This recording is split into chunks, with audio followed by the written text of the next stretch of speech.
Illegalism: Why pay for a revolution on the installment plan when you can steal one? By Paul Z. Simons. Originally published in the 2014 third edition of the Modern Slavery Journal. Modern Slavery's website is modernslavery.callpress.org.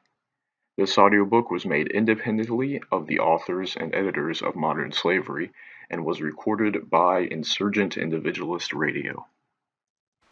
Illegalism: the open embrace of criminality as an expression of anarchism, particularly individualist anarchism.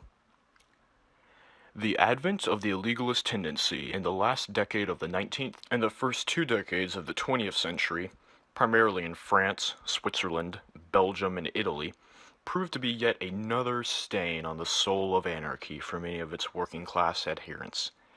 Like the terrorists, the assassins, and the bandits, the illegalists presented to the world the tableau of the vessel of social morality tipped, emptied, and smashed. For the illegalists, crime was an accepted economic activity and simultaneously the very heart and soul of social insurrection, the negation and the negation of the negation. Passage into the illegalist milieu portended a condemnment of all law, all morality, a rejection that by definition was beyond the purview of all social institutions and accepted relationships. The landscape of the illegalists was a place where the insurrection had already been fought and won.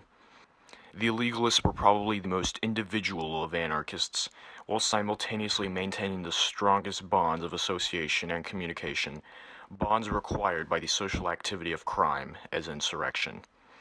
The illegalist milieu also illuminates a singular aspect of utopia, significantly that when the anarchist society is realized, it will not be as a result of some esoteric will to liberty or a Freudian erotic demiurge, nor as a result and sum of a labored economic equation.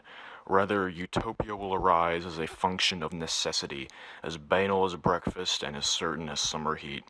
In the same manner that the illegalists turn to crime to survive and to speak, so society will turn to utopia to survive and to speak. Of course, illegalist action and theory are the stuff of which controversy is manufactured. Not even ordinary criminals would condone crime publicly, and the left, which has always asserted a monopoly on morality, was as outraged as the politicians and the press of the dominant society when anarchists started cracking safes and shooting bank tellers. Anarchist history provides shining examples of this theoretical hypocrisy. Certainly the syndicalists, with their dreams of economic organization built atop massive industrial union structures, were no great fans of the illegalists.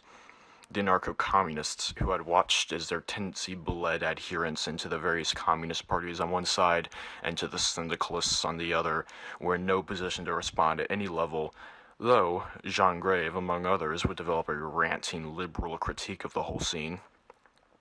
A very similar controversy reared its head 2 decades ago when Murray Bookchin and his social anarchist minions started throwing muck at lifestyle anarchists for being uninterested in organizing the masses for either the social revolution or even a late July social ecology picnic. Though Bookchin obviously felt that this was a new controversy within anarchism, his ravings, and ours, had all the trappings of the syndicalist versus illegalist tribal warfare conducted circa 1910. Finally, the occupations of 2011 and the arguments brought for and against violence in the General Assemblies, as reported in the non-MSN press, also seemed yet another rehash of the illegalist controversy that played out a full century ago in France.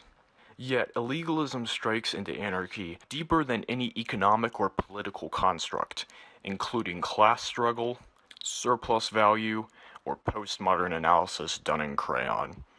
Certainly, the illegalist taproots penetrate further than most anarchists would like to admit, and they are not only buried in the conceptual tangle that supports the anarchist challenge, they also are present and resonate throughout every historical manifestation of anarchy or anarchism. Thus, one day in a post-insurrectionary era, a toddler, holding fast to a chair for balance, may query a parent, "Are you an anarchist too, Mama?" For the simple reason that the child already knows that mom is an illegalist, it goes without saying. End of introduction.